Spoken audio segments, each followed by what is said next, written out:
찬송 올리겠습니다. 찬송가 352장입니다. 352장입니다. 325장입니다.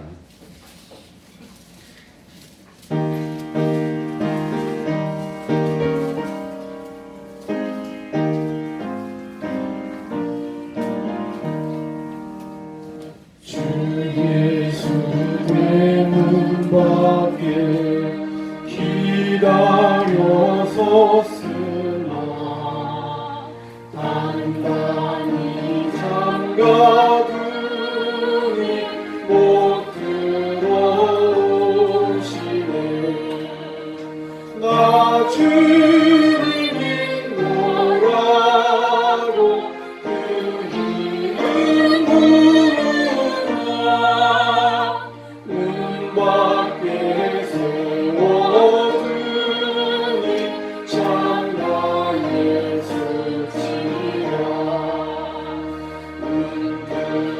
흔들리는 소리 못 박힌 소리요 또다시 울려고 하는 주님 아들이었네.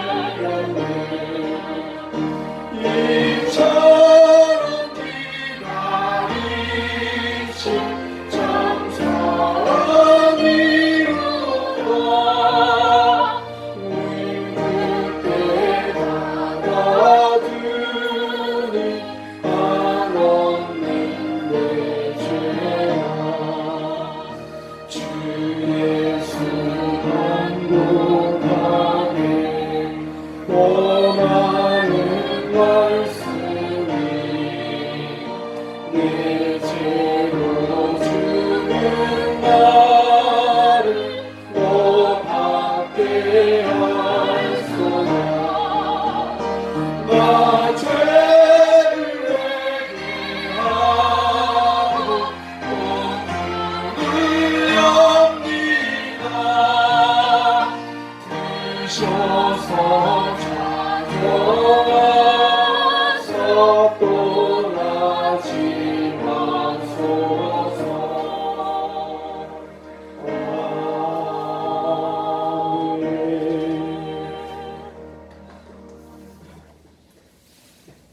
이 시간에는 시편 70편을 교독하겠습니다. 시편 70편입니다. 구약 성경은 852쪽이 되겠습니다. 852쪽입니다. 시편 70편.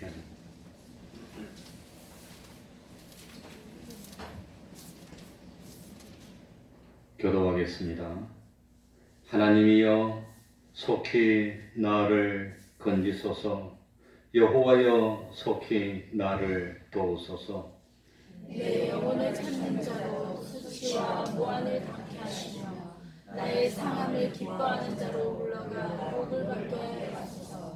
아하 아하 하는 자로 자기 수치를 인하여 물러가게 하소서. 주를 찾는 모든 자로 주를 인하여 기뻐하고 즐거워하게 하시며 주의 구원을 사모하는 자로 항상 말하기를 하나님을 경배하시라 하게 하소서. 다 같이 나는 가난하고 궁핍하오니 하나님이여 속히 내게 임하소서. 주는 나의 도움이시여 나를 건지는 자시오니 여호와여 지체치 마소서. 아멘.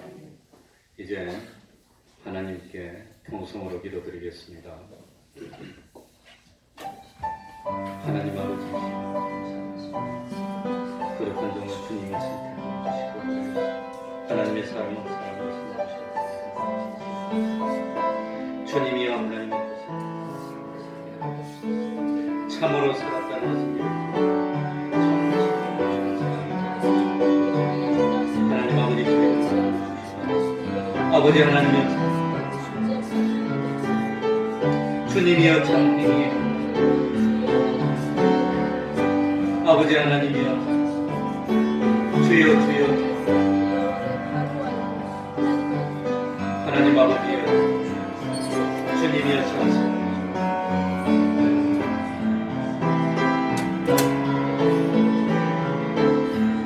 하나님 아버지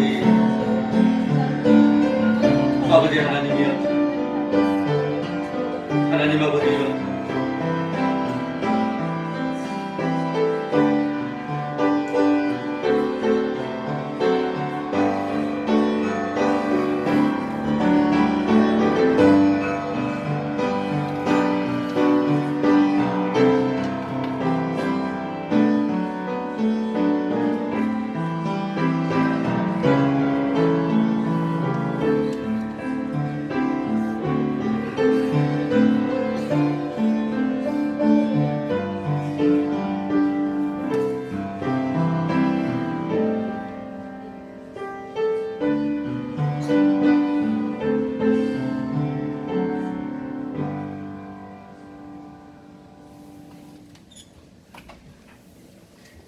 하나님의 말씀 마가복음 3장 13절입니다. 마가복음 3장 13절입니다.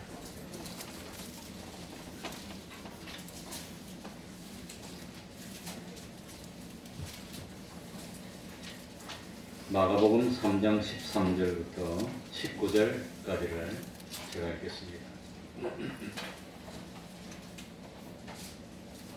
또 산에 오르사 자기의 원하는 자들을 부르시니 나아온지라.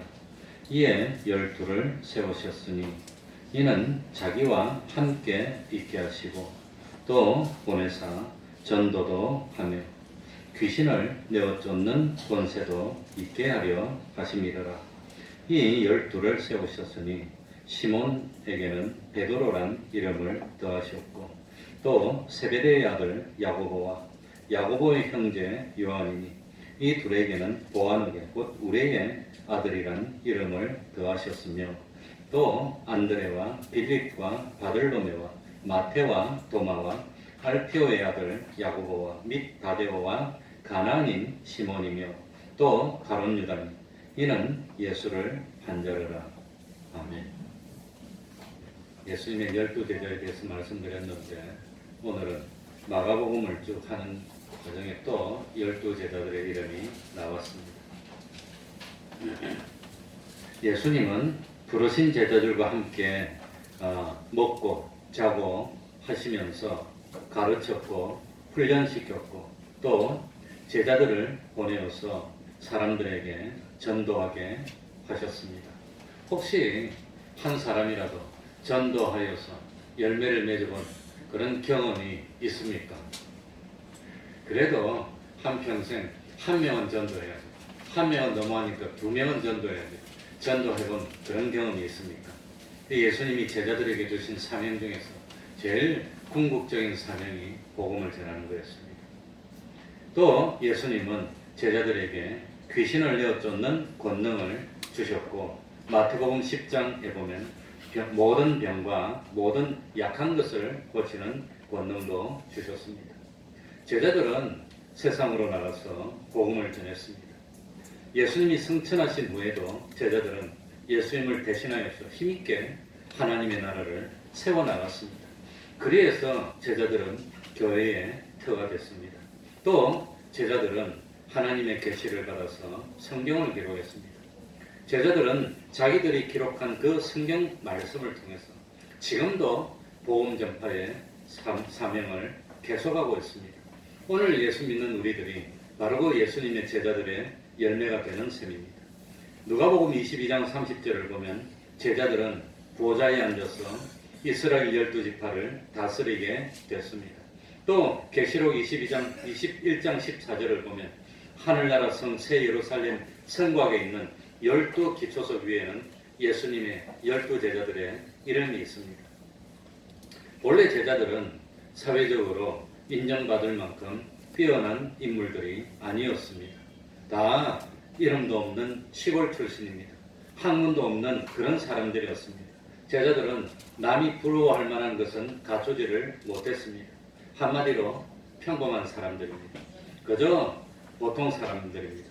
그러나 주님께 불리움을 받고 주님과 함께 있으면서 점점 변화됐습니다. 제자들은 자기 사명을 잘 감당했습니다.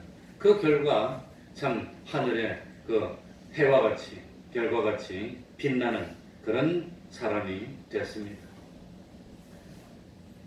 그래서 한낱 시골 어부였던 제자들이 이 큰 엄청난 일을 이루었다는 것이 우리들에게 참 위로가 되고 그리 됐습니다.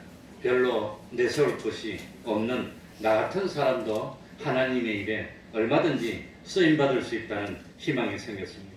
나도 사명을 잘 감당할 수도 있고 귀하게 쓰임받을 수도 있고 하나님의 일을 할 수 있다는 그런 참 위로를 얻게 됐습니다. 왜냐하면 능력이 나에게는 없어도 능력 있는 주님이 나와 함께 해주면 능치 못함이 없는 내가 될 수 있기 때문입니다. 우리 13절부터 한 절씩 같이 읽어보겠습니다. 13절입니다. 또 같이 읽습니다. 시작. 또 산에 오르사 자기의 원하는 자들을 부르시니 나아오리라. 앞에 마가복음 3장 6절부터 보면 바리새인들은 헤롯 당과 힘을 합쳐서 예수님을 죽이려고 원혼을 합니다. 예수님은 바리새인들의 박해를 피해서 갈릴리 바다 쪽으로 가셨습니다. 그런데 예수님의 소문을 듣고 수많은 사람들이 이 예수님을 따라옵니다. 원래 이 바리새인은 참 죄와 불경건으로부터 구별된 삶을 살려고 힘쓴 사람들이고 예수님 당시에는 어떤 기록에 의하면 바리새인이 한 6천 명 정도 됐다고 그럽니다. 그런데 이 바리새인들의 신앙이 외식으로 점점 변질이 되면서 로마 사람들에게는 협조하는 태도를 가지고 예수님에 대해서는 반감을 가지게 됐습니다.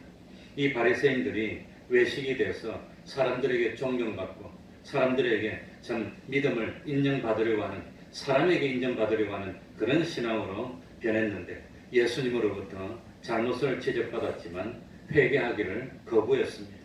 어쨌든 예수님은 바리새인들을 떠나서 산으로 올라가셨습니다. 갈릴리 바다 근처의 어느 산에 가서 그리고 누가복음 6장 12절에 보면 예수님이 밤이 맞도록 산에서 기도하시고 철야기도를 밤에 산에서 했습니다. 그리고 내려와서 12제자를 선택했다고 되어 있습니다. 예수님은 앞으로 성공적으로 복음을 전하기 위해 합당한 제자들을 택해야 되는데 참 이 제자들을 택하는 문제를 두고 밤이 새도록 하나님과 참 뜻을 합하는 뜻을 찾는 기도를 하신 것으로 생각이 됩니다. 그러면서 오늘 13절에 보니까 누구를 불렀지요? 누구를 불렀지요? 자기의 뭐하는 사람들을? 원하는 자들을 부르시니 자기가 그러니까 예수님이 원하는 사람을 불렀다는 겁니다. 이걸 요식한 말로 하면 예수님이 주권적으로 선택해서 불렀다고 합니다. 예수님의 주권입니다. 누굴 불렀습니까? 예수님 마음 드는 사람 불렀습니다. 예수님은 마음에 드는 사람 불러서 능력이 없으면 능력을 주실 수도 있고 참 무엇이 필요하면 갖추게 하실 수도 있고 그러니까 예수님 마음에 드는 사람 불렀습니다. 누구를 부릅니까? 예수님 마음에 드는 사람 부르는 겁니다. 그런데 성경에 보면은 예수님이 제자들을 부를 때 제자들이 갖춰야 될 자격 그런 거에 대해서는 언급이 되어 있지 않습니다.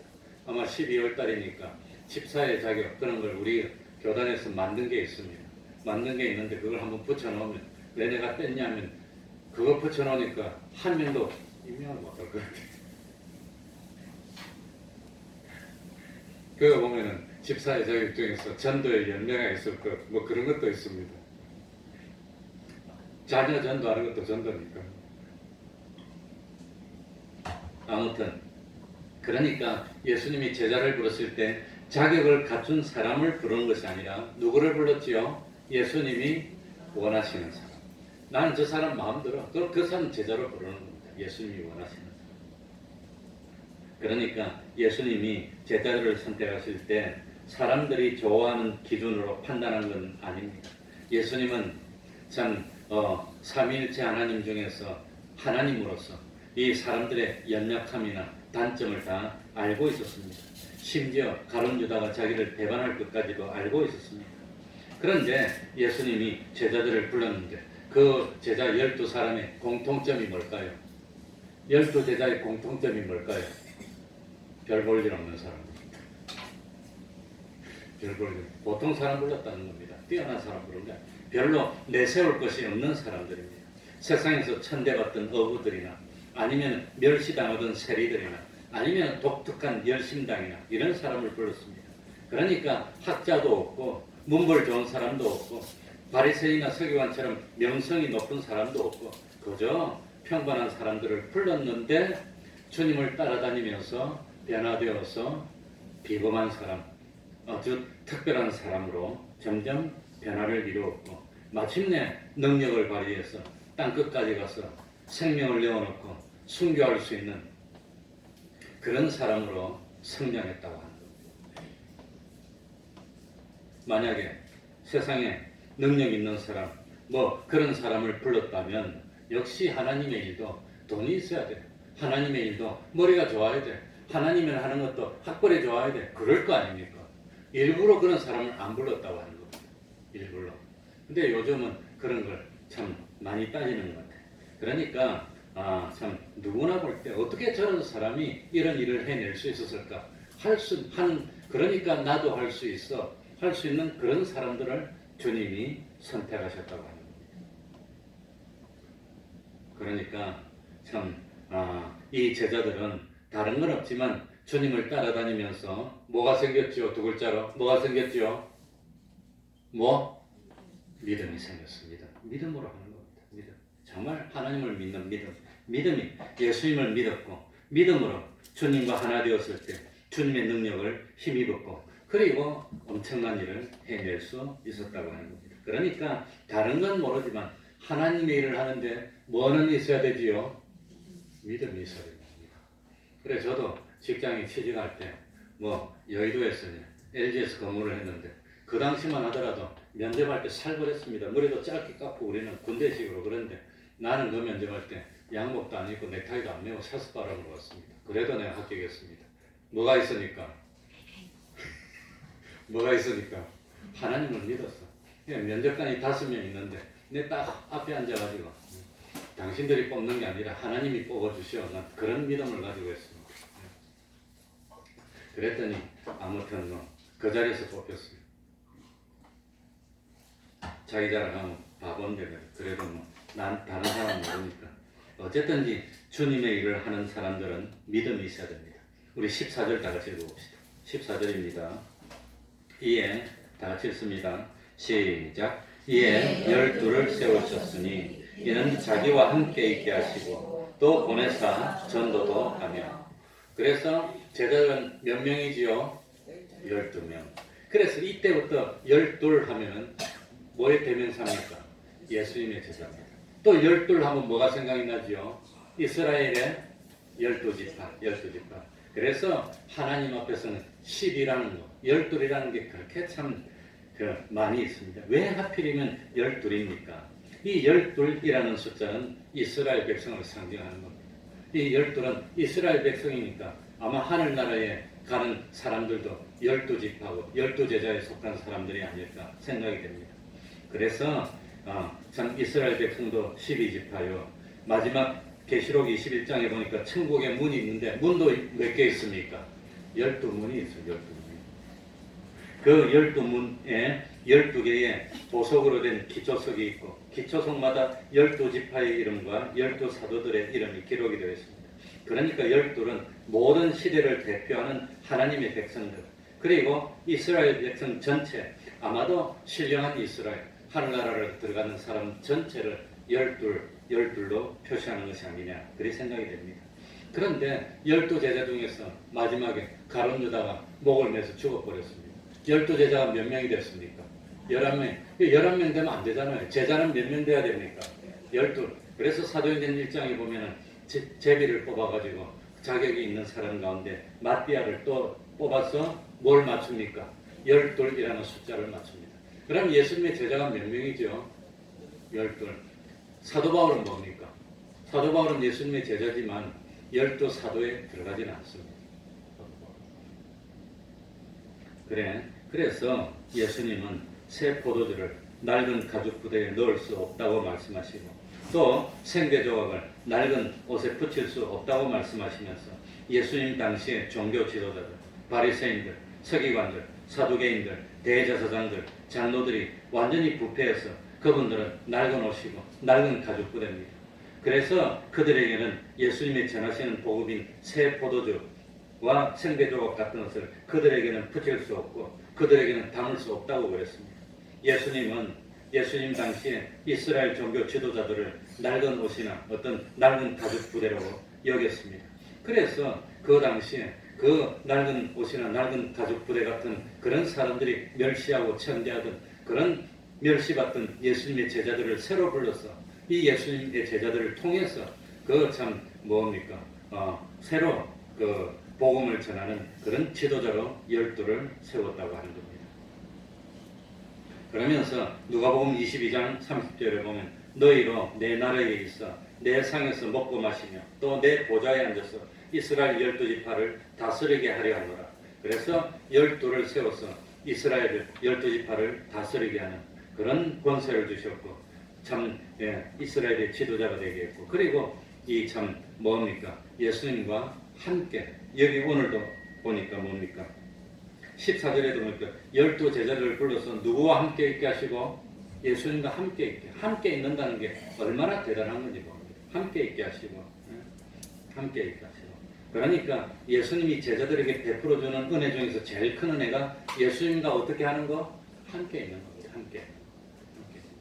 구약시대에 왕이 있었는데 그 왕이 백성에게 베풀어주는 은혜 중에서 제일 큰 은혜가 뭡니까? 왕하고 같은 식탁에서 함께 밥 먹을 수 있는 권세를 주는 겁니다.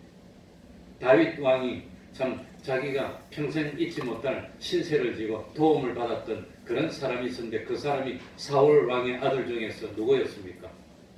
요나단, 다윗과 요나단. 그거 있잖아요. 아무튼 그 복음성가 부르는 가수도 다윗과 요나단. 그 요나단하고 그렇게 친했습니다. 그래서 이 요나단은 다윗의 친구였고 목 생명의 은인입니다.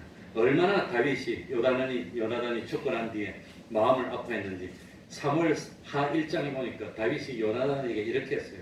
다윗이 죽은 요나단을 애도하여 그대가 나를 사랑함이 여인의 사랑보다 더하였다고. 내가 그 성경을 밑줄 꺼놨어요. 여자가 자기를 사랑한 것보다 요나단이 더 사랑했대요. 얼마나 요나단이 자기를 사랑했다는 걸 강조했는지. 그래서 다윗이 왕이 되고 난 뒤 요나단에 대한 은혜를 갚기 위해서 요나단의 자녀를 찾아보니까 아들이 하나 있는데 그 아들이 두 발을 다 다쳐서 두 발을 다 저는 절름발입니다. 옛날에 절름발에는 재수없다고 이 집이 안 들렸는데 그런데 다윗 왕은 두 다리를 다 저는 요나단을 매일 하루 세 끼를 왕의 밥상에서 같이 먹는 특혜를 줍니다. 같이 먹는 특혜를. 그러니까 하루 세 끼를 왕하고 같이 먹는 겁니다. 누구 삼았단 말입니까? 아들 삼았다. 그러니까 이스라엘 지경에서 다윗 왕하고 한 상에서 같이 밥 먹는 무비보셋입니까? 무비보셋을 멸시하고 함부로 할 수 있는 사람 누가 있습니까? 나와서 왕한테 맨날 말하는데 감히 누가 무슨 말을 하겠습니까? 그게 은혜라고 하는 겁니다. 그러니까 예수님은 12제자를 세워가지고 12제자를 자기와 어떻게 했단 말입니까? 함께 있는 겁니다. 예수님하고 같이 잠을 잘 수 있는 특권이 있습니다. 예수님 잘 때 보니까 잠꼬대를 하더라. 그러면 누구만 알겠습니까? 예수님하고 만나가지고 같이 잠을 자고 같이 밥을 먹고 같이 길을 가고 24시간 같이 있는 겁니다. 얼마나 큰 특권입니까? 그래가지고 이 뭡니까? 예수님과 함께 있게 되면은 예수님의 말씀을 직접 들었어. 그러니까 사도들이 권위가 있습니다. 전도를 하면서 교회에 와가지고 내가 예수님 따라다니는데 그날따라 예수님이 일찍 일어나시더니 나보고 이렇게 말씀하셨다. 얼마나 권위 있습니까? 예수님이 직접 나한테 말씀하셨는데 그 말을 전할 수 있으면 얼마나 대단. 예수님이 그 바리새인들 만나서 말하는 걸 옆에서 직접 봤으니까 얼마나 교훈이 되겠습니까? 그걸 3년간 했어요. 3년간. 그래서 예수님이 하는 행동을 계속 쳐다보고 예수님의 말씀을 직접 보고 예수님이 기적을 베푸는 걸 옆에서 보면서 어떻게 될까요? 보면서 자꾸 보면 어떻게 될까요? 닮게 되는 겁니다. 닮게. 시어머니는 미워하면서 닮는다고. 미워해도 자꾸 옆에서 보니까 닮는 거예요. 우리는 미워하는 시어머니 되면 안 되는데 모르겠어요. 그러니까 예수님이 옆에 봤는데 참 어린아이가 오니까 어린아이 오는 걸 갖다가 옆에서 오지 못하게 쫓아내려니까 예수님이 어린아이를 오는 걸 막지 말라고 불러주시더라고. 그런 이야기도 하고 예수님의 제자들은 남들이 모르는 것을 직접 보고 배웠다고 하는 겁니다. 그래서 참 뭡니까? 예수님의 제자들이 예수님과 함께 있으면서 예수님께 보고 배우고 뭐가 생겼지요? 믿음이 생기고 믿음. 제일 중요한 건 믿음이 생기는 거예요. 그래서 다른 사람 몰라도 예수님 옆에 있었더니 예수님이 제자들 보고 가자고 그랬어. 갔더니 나사로의 무덤에 가는 거예요. 무덤에 돌로 막혔는데 냄새가 나는데 돌을 치우라고 하니까 돌을 치우니까 나사로에 나오라고 하니까 죽었던 나사로가 벌떡 일어나더니 막 나와 강시처럼. 그러니까 걸어다니게 풀어줘라고 이렇게 풀어줬어. 그걸 눈으로 봤어요. 어떻게 안 믿습니까? 그걸.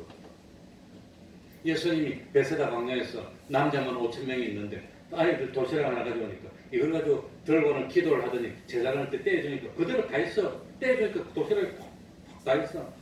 그래가지고 나눠주라고 하니까 나눠주니까 또 있어 또 있어. 자기 손으로 이걸 해서 치게 체험했어. 얼마나 감격스러울까.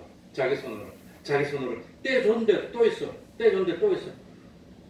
그러니 참 얼마나. 그래서 제자들이 결국은 변화가 됐고 순교할 수 있는 그런 믿음으로 성장했다고 합니다. 그래서 그렇게 함께 있게 하면서 가르치고 14절 끝에 보니까 뭐 해라 말입니까? 뭐 해라고요? 또 보내사 뭐하며? 전도하며. 전도. 그러니까 궁극적인 목적은 복음을 전하는 겁니다. 복음. 정말로 한 사람에게라도 복음을 전해서 예수를 잘 믿는 독립신학가가 된 그런 열매가 있습니까? 있습니까? 있습니까? 나 평생에 한 명 전도해서 한 명. 그래 그 한 명이 그냥 뭡니까? 사도 바울 할 때도 바울의 첫 열매가 있었는데 아무튼 그 한 명인데 그 사람 얼마나 예수를 잘 믿는지. 내가 전도했더니 그 사람이 그냥 뭐 목회자가 됐으면 더 좋지만 혼자 예수를 믿는 사람이 누가 안 시켜도 나오는 사람인데 그런 열매가 있습니까? 그런 열매가 있어야 됩니다. 믿음의 증거입니다. 믿음의 증거. 요한복음 17장 18절 아버지께서 나를 세상에 보내신 것 같이 나도 저희를 세상에 보내었고 세상에 보내서 뭐해라 말입니까? 전도하라는 겁니다. 마가복음 1장 38절 우리가 다른 가까운 마을들로 가자. 거기에서도 뭐하리니? 전도하리니 내가 이를 위해서 왔노라. 전도하기 위해서 오셨답니다. 예수님. 마가복음 16장 15절 너희는 온 천하에 다니며 만민에게 무엇을 전하라? 복음을 전하라. 그러니까 궁극적인 목적은 뭘 전하는 거지요? 복음 전하고 전도해서 믿는 사람이 하나 세워질 때마다 하나님의 나라가 거기까지 퍼지는 겁니다. 확장이 되는 겁니다. 예수님이 제자들에게 예수님과 함께 있게 하시면서 가르쳐 주시고 친히 본을 보여주시고 기적과 이적을 베풀어 주시면서 전도하라고 합니다. 다니엘 12장 3절 많은 사람을 옳은 대로 돌아오게 한 자는 별과 같이 영원토록 빛나리라. 별과 같이. 그러니까 참 예수님은 전도하러 제자들을 보냅니다. 그러면서 15절에 무슨 권능을 줬지요? 15절 귀신을 내어 쫓는 권세도 있게 하려 하심이라. 근본적으로 예수님을 영접하지 않고 이 범죄하며 멸망으로 가고 있는 사람은 뭐 들린 사람이게요? 귀신 들린 사람이. 귀신에게 사로잡혀서 사는 사람입니다. 우리는 둘 중에 하나입니다. 성령에 사로잡혀 살든지 귀신에 사로잡혀 살든지 둘 중에 하나입니다. 나보고 어떤 사람이 물어보더라고. 귀신이 정말로 있다고 믿습니까? 그래 물어보더라고.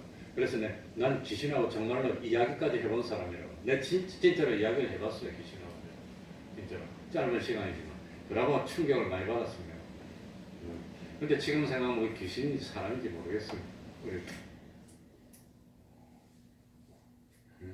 그러니까 귀신을 내어 쫓는다는 것은 귀신에 사로잡혀 있던 사람에서 귀신을 내어 쫓고 성령에 사로잡힌 사람으로 만드는 것. 이걸 두 글자로 뭐라 한단 말입니까?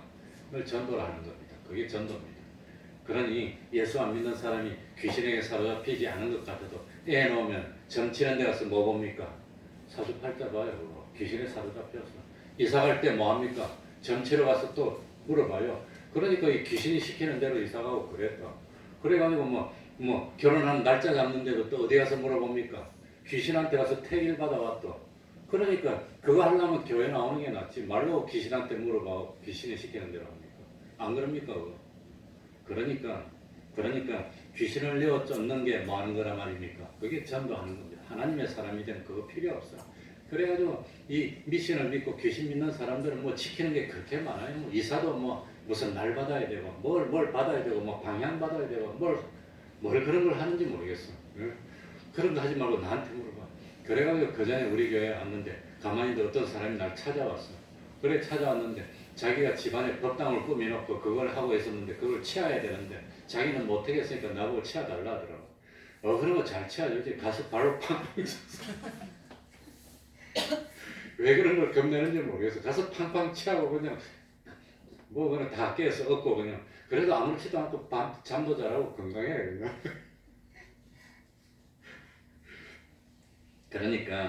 그러니까 사실은 귀신을 내어 쫓는 권세는 누구한테만 있는 권세입니까?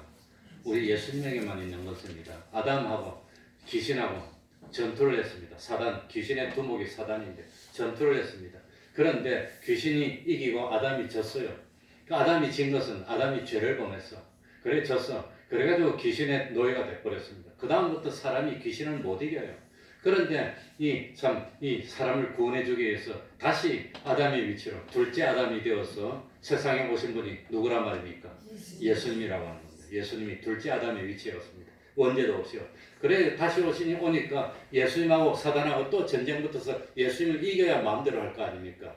그래가지고 이 귀신의 왕이 되는 사단이 예수님에게 와서 그 전 우주를 걸고 우주의 생사를 건 전투를 하는 겁니다. 그게 우주 최대 전쟁입니다. 시험입니다. 그래가지고 사단하고 예수님하고 모든 믿는 사람이 그 영원한 생명을 걸고 전투를 하는 겁니다. 그래가지고 사단하고 예수님하고 싸웠는데 누가 이겼습니까? 예수님이 이겼어. 그럼 어떻게 하면 이기는 겁니까? 귀신이 죄를 지으라고 유혹할 때 죄를 짓지 않으면 이기는 겁니다. 하나님을 배반하라고 유혹하고 핍박할 때 하나님을 배반하지 않으면 이기는 겁니다. 세상의 모든 영광을 다 보여주면서 너가 나한테 절하면 주겠다고 할 때 이까지 안 받아도 난 니한테 절 안 한다고 하나님만 섬기겠다고 그래가지고 예수님이 이겼습니다. 그러니까 무엇으로 이기는 거지요? 그건 믿음을 지켜서 이기는 겁니다. 칼로 싸우고 이기는 거 아닙니다. 그래가지고 예수님이 이겨서 그 다음부터는 귀신이 사단이 예수님 앞에서 쫓겨나가야 되는 그런 신세가 되고 말았습니다. 그래서 예수님이 귀신을 내어 쫓는 권세를 가졌는데 원래 하나님으로서는 가지지만 인간의 위치로 오셔가지고 가졌는데 그 권세를 누구한테 줬단 말입니까? 제자들에게 줬어. 너희도 귀신을 쫓아내면서 예수 믿는 사람 만들어. 만들어. 그래서 참 이 베드로와 요한은 뭡니까? 나가가지고 모든 병과 악한 것을 고치는 권능도 주니까 사도행전 5장 12절에 보면 제자들 손을 통해서 많은 표적과 기적이 일어나고 사도행전 5장 16절 보면 제자들이 더러운 귀신을 많이 내어 쫓고 병든 사람도 고쳤다고 나오고 있는 겁니다. 그래가지고 복음을 전해서 참 이 복음을 얼마나 잘 전했든지 예수 믿는 사람 별 볼 일도 없는 그런 어부 출신인데도 뭡니까?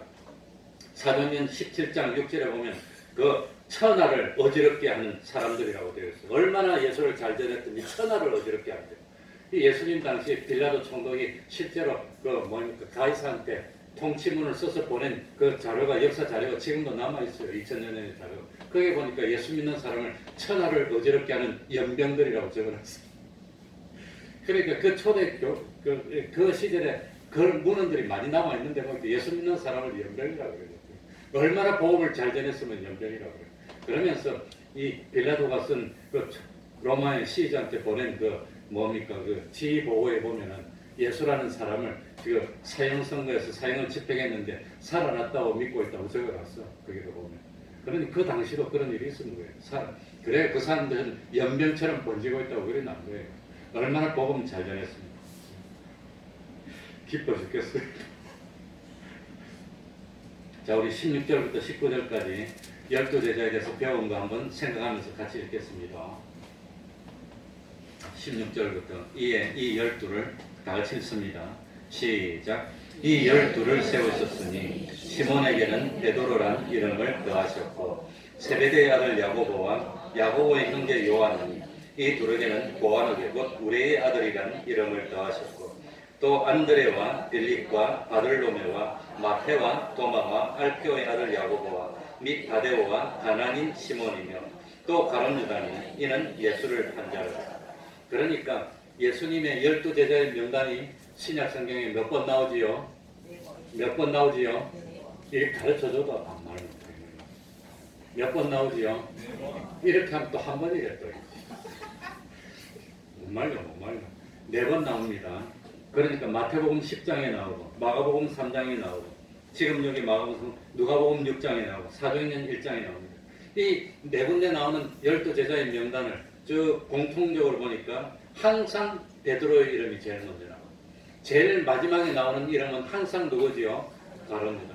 그러니까 베드로가 12제자 중에서 어떤 이었음을 알 수 있고, 가룟 유다는 예수님을 배반했으니까 거짓 제자, 제일 마지막에 거짓 제자.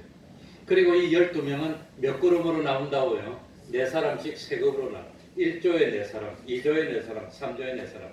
성경이 그렇게 구별된 건 아닌데 편의상 우리들이 학자들이 연구를 해보니까 4사람, 4사람, 4사람.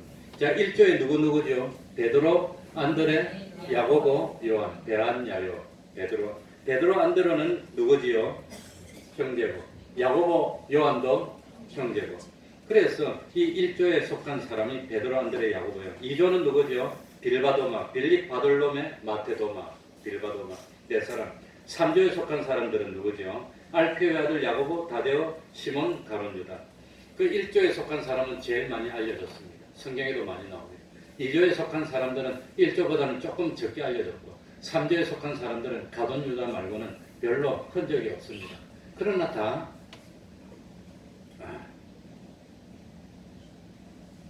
순교로 마쳤던 하나님의 종들입니다. 그러니까 시몬, 베드로, 안드레는 형제고, 야고보와 요한도 형제고, 12제자 중에서 최초의 순교자가 된 사람이 누구였지요? 야고보였습니다. 그리고 빌립은 안드레, 베드로 같은 동네인 어디 출신이다 그랬죠? 베세다 출신이고. 그리고 바들로메는 돌로메의 아들인데 그 바들로메는 본명이 뭐였지요? 나다나엘. 그 다음에 마태는 직업이 뭐였지요? 세리였고 본명이 뭐였지요? 레위 마태. 그리고 마태는 이고로에 속했지만 마태복음을 기록하는 엄청난 일을 했습니다. 그리고 3그룹은 뭡니까? 그리고 마태, 그 다음 디드모라는 도마는 무슨 뜻이라고 그랬죠? 쌍둥이, 도마는 쌍둥이. 알페오의 아들 야고보, 이 야고보는 작은 야고보입니다. 그리고 다데오는 무슨 뜻이라고 그랬죠? 막둥이, 혹은 뭐 젖둥이고. 가나안인 시몬, 이거 이제 헷갈리는데, 가나안은 무슨 뜻이라 했습니까? 가나안은 지명입니까? 아니면은 이 히브리어를 소리 나는 대로 적은 겁니까? 이 가나안은 지명이 아닙니다. 히브리어를 소리 나는 대로 적어서 가나안은 열심 있는 그런 뜻이고, 이는 무슨 뜻이죠? 사람인이 아닙니다. 이 이는 전미사인데 히브리어로 무리라는 뜻을 가진 전미사입니다. 열심 있는 사람들의 무리. 그래서 이걸 그 마가복음 3장 말고 이 다른 데 보면은 셀롯인 시몬 그래놨어요. 셀롯이 열심당이라는 뜻입니다. 그러니까 가나안인에서 저도 그전 몰라서 가나안 사람인 줄 알았어요. 그런데 가나안인이라는 것은 가나안은 열심 있는, 이는 무리라는 뜻입니다. 무리. 가나안인 시몬. 그래 이제 히브리어는 복수 의미가 임이 있는데 아마 그건지 모르겠네. 원어는 안 찾아봤는데. 그런데 주석을 보니까 가나안인이 열심히 있는 사람들의 무리라는 뜻입니다. 그리고 마지막에 가롯 유다, 가롯만 지명입니다.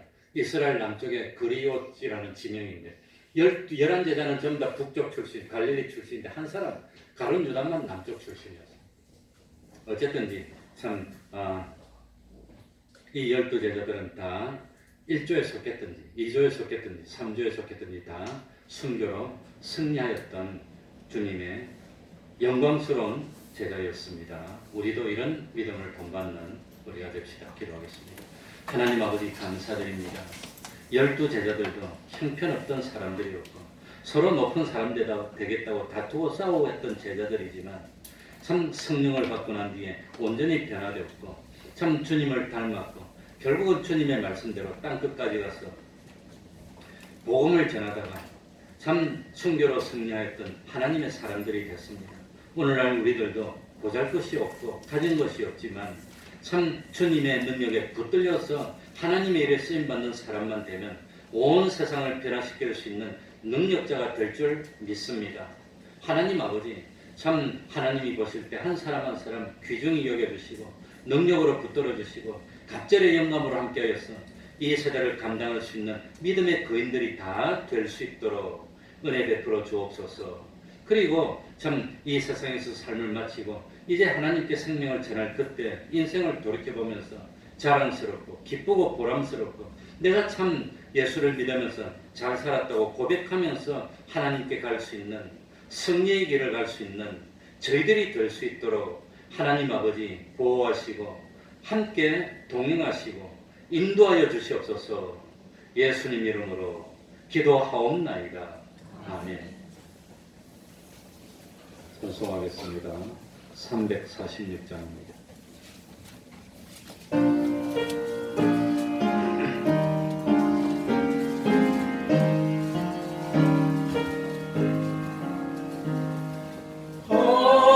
비싼 향유를 주께 드린 막달라 마리아 본받아서 향기로운 산재물 주님께 바치리 사랑의 주님께 연약한 자에게 힘을 주고 어두운 세상에 빛을 비춰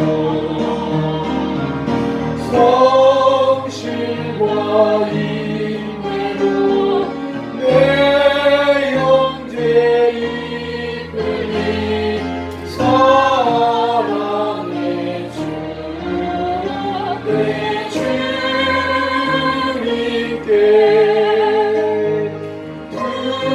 두려운 마음에 소망 주고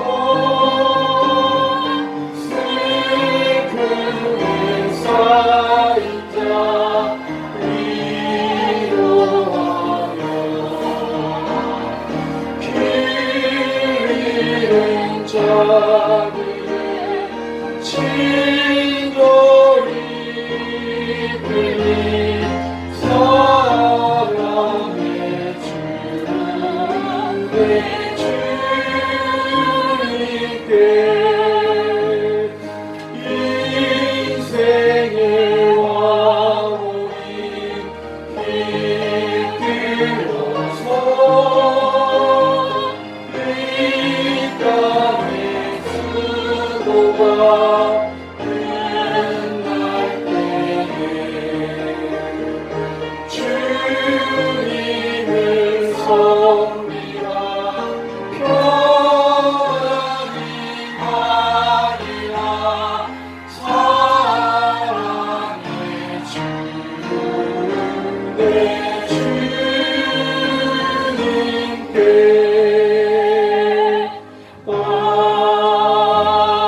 아멘.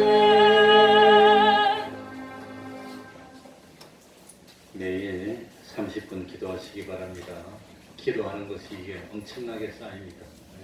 그러니까 매일 하루 시작하기 전에 기도하고 먼저 성경 읽고 그다음에 기도하고 또 하루를 끝내고 잠자리 들 때도 기도하고 그렇게 하면 복이 있습니다. 매주 금요일 밤 8시 반부터 기도회가 있습니다. 매주 토요일 오후 4시 찬양전도 합니다. 성탄 준비에 협조해 주시기 바랍니다. 교회 김장이 이번 주 금요일 토요일 양일간 있습니다. 의논해서 적절하게 오셔서 협조해 주시기 바랍니다. 학습 세례를 위한 준비를 다음 주부터 하는데 혹시 해당이 되시면 말씀해 주시고 학습 세례에 동참해 주시기 바랍니다. 그러면은 신동주는 오후 예배 끝나고 청소하고 가시기 바랍니다. 어떻게 왔습니까? 다 같이 일어나셔서 삼양 찬송 부르고 주기도문 부르겠습니다.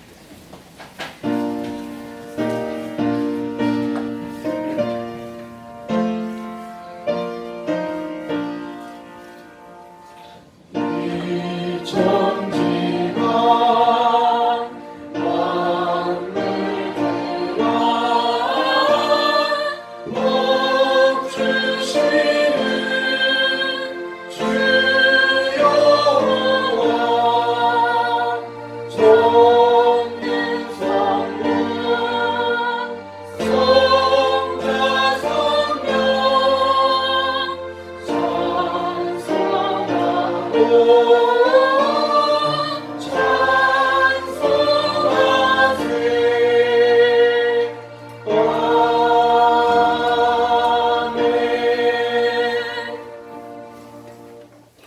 계신 우리 아버지여, 이름이 거룩히 여김을 받으시오며 나라의 임하옵시며 뜻이 하늘에서 이룬 것 같이 땅에서도 이루어지이다.